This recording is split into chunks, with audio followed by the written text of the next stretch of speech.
Hello friends, मेरा नाम है अर्जुन सिंघल और आज हम लोग देखेंगे कि डेवलपमेंट पॉइंट ऑफ व्यू से किसी भी वेबसाइट में क्या क्या चीज़ें इंपॉर्टेंट होती है। बेसिकली किसी भी वेबसाइट में डेवलपमेंट पॉइंट ऑफ व्यू से दो ही चीज़ें होती है, एक फ्रंट एंड और दूसरा बैक एंड। जो फ्रंट एंड है वेबसाइट का वो पोर्शन जो यूज़र्स को दिखाई देता है, और जो बैक एंड है वो वेबसाइट का फंक्शनिंग पोर्शन होता है जो यूज़र्स को दिखाई नहीं देता है और पूरी वेबसाइट की सारी फंक्शनिंग हैंडल करता है। तो किसी भी वेबसाइट में कोई भी फंक्शनिंग क्रिएट करने से पहले हमें एक ऐसा प्लेटफॉर्म क्रिएट करना होगा ना, जहां हम वो फंक्शनिंग्स को जो है परफॉर्म कर सकें। तो हमें सबसे पहले क्या करना होता है कि एक फ्रंट एंड तैयार करना होता है किसी भी वेबसाइट के अंदर। ठीक है, तो बैक एंड पे जाने से पहले हम फ्रंट एंड के बेसिक्स को समझेंगे और जानेंगे कि फ्रंट एंड कैसे डेवलप किया जाता है। एक बेसिक फ्रंट एंड, मैं हाई एंड फ्रंट एंड की बात नहीं करूँगा इस ट्यूटोरियल में। तो आज हम लोग HTML और CSS के कुछ टैग्स की बात करेंगे।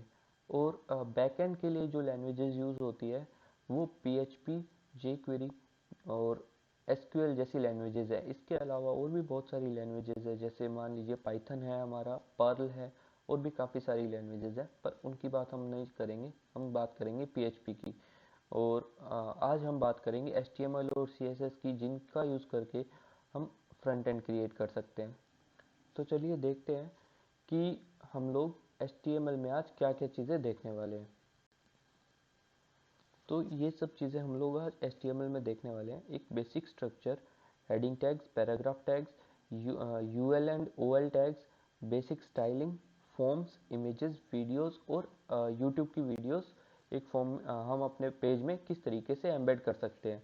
तो हम इतना सब कुछ आज देखने वाले हैं। तो चलिए शुरू करते हैं।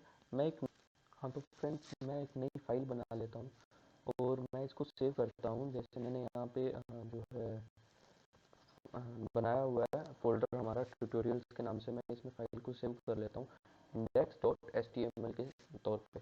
index.html जो एक्सटेंशन है वो ज़रूरी है किसी भी HTML फाइल के लिए।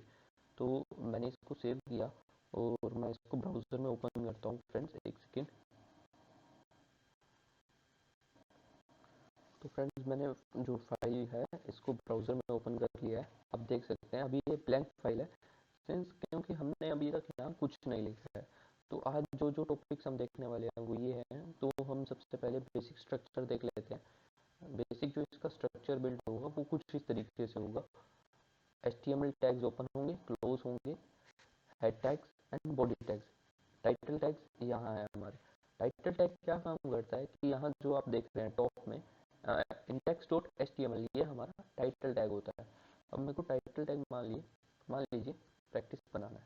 प्रैक्टिस ट्यूटोरियल लिख देता हूँ मैं टाइटल टैग में। फाइल को मैंने सेव किया है, यहाँ रिफ्रेश किया तो आप यहाँ देखेंगे मेरा जो टाइटल है वो चेंज हो चुका है। ठीक है, तो उसके अलावा अब हम बात कर लेते हैं हेडिंग टैग्स की। नॉर्मली हेडिंग टैग्स जो है वो 6 होते हैं: H1, H2, H3, H4, H5, H6। ठीक है, तो मैं इसमें सब में कुछ ना कुछ कंटेंट डाल देता हूँ। हेडिंग टैग, अब आपको जो है, हम जब पेज पे जाएंगे तब आपको इनमें डिफरेंस पता चलेगा। बेसिकली होगा क्या कि H1 से H6 की तरफ जाते हुए सबका साइज डिक्रीज होने लगेगा। अब SH तो आप कितने भी हेडिंग टैग्स SH यूज कर सकते हैं, H7, H8, H9, जितने आप चाहें। लेकिन जो नॉर्मली यूज होते हैं वो H3 या H4 तक होते हैं, फिर भी H6 तक इनको कंसिडर किया जाता है। तो ये देखिए फ्रेंड्स, जैसे हम H1 से H6 की तरफ बढ़ रहे हैं तो कुछ नहीं, सिर्फ हमारा जो फॉन्ट साइज है वो डिक्रीज होता जा रहा है, और ये इसी तरीके से काम करेगा। उसके बाद जो है हमारा पैराग्राफ टैग आता है। मैंने टाइप किया पैराग्राफ टैग और ये रहा मेरा पैराग्राफ टैग। ओके फ्रेंड्स, तो ये नॉर्मल एक पैराग्राफ टैग है। इसके बाद हम बात करें तो हमें देखना है यूएल और ओएल। यूएल और ओएल फ्रेंड्स कुछ नहीं, बस ऑर्डर्ड लिस्ट और अनऑर्डर्ड लिस्ट है। एग्जांपल के लिए मैं आपको करके ही दिखा देता हूँ। मेरे को ये सबसे बेस्ट वे लगता है। किसी चीज़ को एक्सप्लेन करने का कि वो प्रैक्टिकली की जाए और किसी चीज़ को समझने का भी। तो मैं क्या करूँगा, यहाँ मैंने एक यूएल बना लिया है। देखिए, और यूएल यहाँ पे stands for sorry unordered list, और ये फिर हमारे लिस्ट हैं इसके अंदर के। मैं यहाँ पर एक ओएल बनाऊंगा, ऑर्डर्ड लिस्ट। ठीक है, तो मैंने सब के सब जो मेरे यूएल्स थे सेकंड में, उनको रिप्लेस कर दिया ओएल के साथ। तो अभी हम यहाँ आते हैं, देखते हैं क्या डिफरेंस आया। तो यूएल में देखिए हमारे पास क्या है कि डॉट्स बने हुए हैं लिस्ट के तौर पे, और ओएल में ऑर्डर्ड लिस्ट में हमारे पास काउंटिंग है 1 2 3 4, 1 2 3 4 5। जितनी भी हम इसमें लेकर के जाएंगे उतनी हमारी काउंटिंग आ जाएंगी। और हम इसको अगर चाहें तो चेंज भी कर सकते हैं फ्रेंड्स, चेंज भी कर सकते हैं। ठीक है, तो तो अब हम इसको क्योंकि चेंज कर सकते हैं, अ, इसको रोमन नंबर में लिख सकते हैं, इवन यहाँ पे कोई ना कोई इमेज भी प्लेस कर सकते हैं। तो ये हम आगे आने वाली वीडियोस में देखेंगे। अभी के लिए हम आगे चलते हैं और देखते हैं, हमारा नेक्स्ट टॉपिक है बेसिक स्टाइलिंग। तो इसके अलावा फ्रेंड्स, चलिए स्टाइलिंग को इंट्रोड्यूस करने के साथ साथ मैं आपको एक और टैग का इंट्रोडक्शन देता हूँ जो मेरे दिमाग से स्लिप हो गया था। Div tag, division tag. ये क्या करेगा कि हमारे डिविजन्स क्रिएट कर देता है। ठीक है फ्रेंड्स, तो मान लीजिए हमने यहीं पर, ये लीजिए हम यहाँ से तो इसे कॉपी कर लेते हैं, इसके अंदर पेस्ट कर देते हैं, और ये दो टैग्स को भी कॉपी कर लेते हैं, यहाँ प्लेस कर देते हैं। तो ये देखिए, ये जो पोर्शन है हमारा, ये पूरा का पूरा एक डिवीजन बन चुका है। मैं आपको अगर दिखाऊं, तो अब मैं आपको CSS भी इंट्रोड्यूस कर रहा हूँ साथ के साथ। यहाँ मैंने डाल दिया बैकग्राउंड कलर। बैकग्राउंड कलर मुझे चाहिए रेड। ठीक है, तो आप देखेंगे कि हमारे इतने पूरे के पूरे पोर्शन का जो बैकग्राउंड है वो रेड हो चुका है। तो हमारा बेसिकली क्या हुआ कि एक डिवीजन बन गया। मान लीजिए मैं यहाँ पर एक और डिवीजन बनाता हूँ, सेम इसी को मैंने कॉपी कर लिया है, और इस बार मैं इसको जो है कलर दे देता हूँ ब्लू, ताकि डिफ्रेंशिएट हो सके। ये देखिए, पहला डिवीजन और ये दूसरा डिवीजन, दोनों में डिफरेंस है कलर का। इसके अलावा जो बेसिकली यूज़ की जाती है हमारा स्टाइलिंग, वो है बॉर्डर।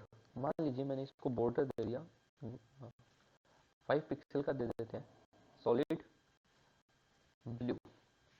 ओके, ये देखिए चारों तरफ बॉर्डर आ चुका है 5 पिक्सल का सॉलिड ब्लू। इसी को अगर मैं 10 पिक्सल्स करूँगा तो ये 10 पिक्सल्स का हो जाएगा। और मैं इसको जो है बॉर्डर बॉर्डर दे देता हूँ, border 1 pixel dash red. Okay,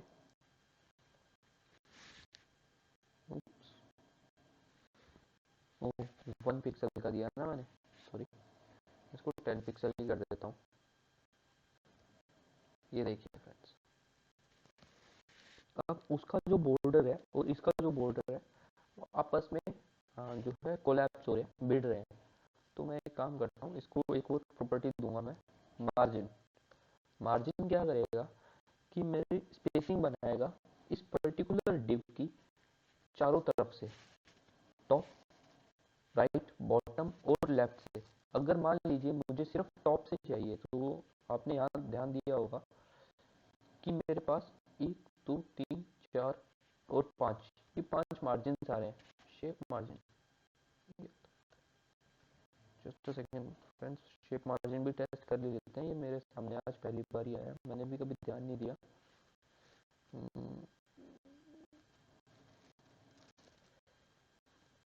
कुछ नहीं हो रहा, चलिए बाद में देखेंगे इसको क्या होता है। अब मार्जिन हम लोग इन पांचों पे पहले देख लेते हैं।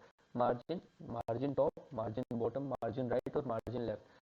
जैसे आप नाम से समझ गए होंगे, ये पर्टिकुलर डायरेक्शन से हमें मार्जिन देंगे। मार्जिन क्या करेगा कि इस पूरे डिव को ही नीचे ले आएगा। मान लीजिए मैंने मार्जिन टॉप दे दिया 15 पिक्सल्स, तो आप देखेंगे ये टॉप से 15 पिक्सल्स नीचे आ गया।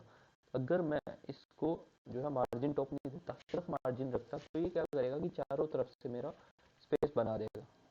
ये देखिए फ्रेंड्स, बॉटम से भी मेरा स्पेस बन चुका है, राइट से भी, लेफ्ट से भी, सभी जगह से मेरा 15 पिक्सल्स का स्पेस बन चुका है। इसके अलावा अब मैं बात करूं तो आपको देखने मिलेगी एक और प्रॉपर्टी जिसे हम बोलेंगे पैडिंग। पैडिंग भी मार्जिन के ही सिमिलर है, इसमें भी आपको देखिए सेम कॉन्सेप्ट देखने को मिल रहे हैं। डिफरेंस क्या है, मार्जिन जो है पूरे के पूरे डिव को नीचे लेके आएगा, और पैडिंग क्या करेगा कि जो हमारा डिव है या जो हमारा टैग है और उसके अंदर का जो कंटेंट है उसके बीच में स्पेसिंग बढ़ाएगा। जैसे मैं बात करूं, मैंने टाइप किया padding 20 pixels,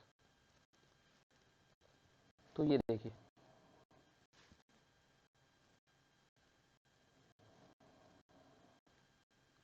clear concept. Margin क्या कर रहा है कि हमारे पूरे डिव को ही जो है नीचे ले आता है, या डिव्स को ही स्पेसिंग दे देता है, और पैडिंग क्या करेगा कि डिव और कंटेंट के बीच में स्पेसिंग देगा। तो ये डिफरेंस है डिव और कंटेंट में। ठीक है फ्रेंड्स, अब इसके अलावा हम बात करें तो हम देख, ये हमारी मोस्ट बेसिक स्टाइलिंग है जो बहुत ज़्यादा बेसिक है। अब हाँ, इसके अलावा स्टाइलिंग के अंदर एक चीज़ हो, स्टाइल को लिखने के 3 तरीके होते हैं। एक inline styling,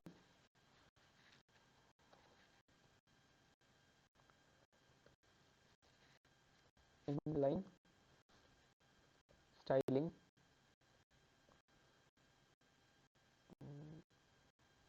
on page styling, मुझे इनके नाम याद नहीं रहते एक्चुअली, इसलिए उसमें थोड़ा सोचना पड़ा, और एक्सटर्नल स्टाइलिंग। ठीक है, इनलाइन स्टाइलिंग क्या है जो मैंने अभी आपको दिखाई, ये इसी टैग के अंदर ही हमने यहीं पर लिख दिया, तो ये इनलाइन स्टाइलिंग कहलाता है। अब मैं आपको ऑन पेज स्टाइलिंग दिखा देता हूँ। ऑन पेज स्टाइलिंग बेसिकली क्या है कि हम पेज में स्टाइल टैग देते हैं, और इस स्टाइल टैग के अंदर हम हमारी सारी स्टाइलिंग करेंगे। मान लीजिए मैंने यहाँ दे दिया H1, तो ये जितने भी हमारे H1 टैग्स हैं उसको कलर कर देगा रेड। तो भाई नीचे तो कोई H1 टैग है नहीं हमारा, ऊपर है, ये देखिए इसका कलर रेड हो चुका है। ठीक है, अब इसके अलावा अब हो सकता है कि मेरे पास एक और H1 टैग हो, लेट्स से मेरे पास एक और H1 टैग है। ठीक है, लेकिन मैं चाहता हूँ कि सिर्फ ऊपर वाले को ही स्टाइलिंग हो, नीचे वाले को ना हो। तो उसके लिए हम दो चीज़ों का यूज़ करते हैं, क्लास और आईडी। आईडी क्या है और क्लास क्या है, ये किसी भी एलिमेंट को आइडेंटिफाई करने के सिर्फ सिंबल्स है और कुछ भी नहीं। जैसे मान लीजिए मैंने इसको आईडी दे दी, H1 ही मैंने आईडी दे दी, और इसको मैंने क्लास से दिखा दिया, तो सिर्फ आईडी और क्लास के क्लास का आपको डिफरेंस समझाने के लिए। कोई भी डिफरेंस नहीं है, सिर्फ सिंबल्स का ही डिफरेंस है। मान लीजिए मेरे को सिर्फ ऊपर वाले को ही जो है स्टाइलिंग देनी है रेड कलर की, तो मैं आईडी को डिनोट करूंगा हैशटैग से, और क्लास को डिनोट करूंगा डॉट से, H11 करली ब्रैकेट्स कलर ब्लू। ओके, तो अब ये क्या करेगा कि सिंस H1 जो है मेरा वो आईडी से है, आईडी के साथ एसोसिएटेड है, और हमारी जो आईडी है वो पर्टिकुलर इस H1 को इंडिकेट करेगी, और हमारी जो क्लास है H11 वो ये रही, और वो इस वाले जो है हेडिंग टैग को इंडिकेट कर रही है। तो ये जो है रेड हो जाएगा और ये हो जाएगा ब्लू। हम यहाँ आते हैं, पेज को रिफ्रेश करते हैं, तो आप देखिए ये हमारा रेड है और ये है ब्लू। ठीक है फ्रेंड्स, तो ये हमारी ऑन पेज स्टाइलिंग हो गई। इसी तरीके से हम बाकी सारी स्टाइल्स भी यहाँ से दे सकते हैं। जैसे मैंने बोला कि बॉर्डर 5-6 पिक्सल दे देते हैं, सॉलिड रेड। ये देखिए friends, 6 pixel solid red border आ गया। उसके अलावा मैं बात करूँ तो एक और है बॉर्डर रेडियस। मैंने बोला इसको कि भाई तुम एक काम करो, 50 पिक्सल्स की बॉर्डर रेडियस ले लो। ठीक है, तो हम ऊपर जाते हैं, आप ये देखिए यहाँ पर सर्कल्स राउंड हो चुके हैं। इसी तरीके से फ्रेंड्स बाकी की जो हमारा स्टाइलिंग है या बाकी की जो कॉन्सेप्ट है इस चीज़ के, हम जैसे जैसे हमें ज़रूरत पड़ेगी वैसे वैसे हम देखेंगे, क्योंकि जो प्रॉपर चीज़ है मैं भी आपको जो है प्रोजेक्ट के दौरान ही बताऊंगा। इस सिर्फ एक इंट्रोडक्शन दे रहा हूं मैं, और आप भी इस चीज़ को समझिए और करके देखिएगा, बिना कि आपको ज़्यादा चीज़ें ध्यान में नहीं रहेंगी। तो जैसे जैसे मैं बता रहा हूँ आप साथ साथ इसको करके देखिएगा। इसके बाद फ्रेंड्स हमारा कॉन्सेप्ट आता है फॉर्म का। तो फॉर्म का कॉन्सेप्ट फ्रेंड्स हम कुछ इस तरीके से देखते हैं। एक फॉर्म टैग लगाया जाएगा और इसके अंदर इनपुट्स लिए जाएंगे। अब इनपुट मान लीजिए मेरे को टेक्स्ट लेना है किसी भी यूज़र से, तो मैं इनपुट टेक्स्ट दे दूंगा। मैंने रिफ्रेश किया पेज और आप देखेंगे नीचे यहाँ पे, ये देखिए मैं जूम कर देता हूँ, ये देखिए मेरा इनपुट फील्ड तैयार हो चुका है। यहाँ मैं कुछ भी यूज़र से इनपुट ले सकता हूँ। ठीक है। अब मान लीजिए इनपुट, अभी तो मैंने आपको टेक्स्ट दिखाया, इनपुट के अलग अलग टाइप होते हैं। जैसे मैंने नंबर टाइप का एक इनपुट लिया, तो आप देखेंगे यहाँ मैं सिर्फ नंबर्स टाइप कर सकता हूँ, नेगेटिव या पॉजिटिव कुछ भी। ठीक है। उसके बाद हमारा जो इनपुट आता है ईमेल टाइप का,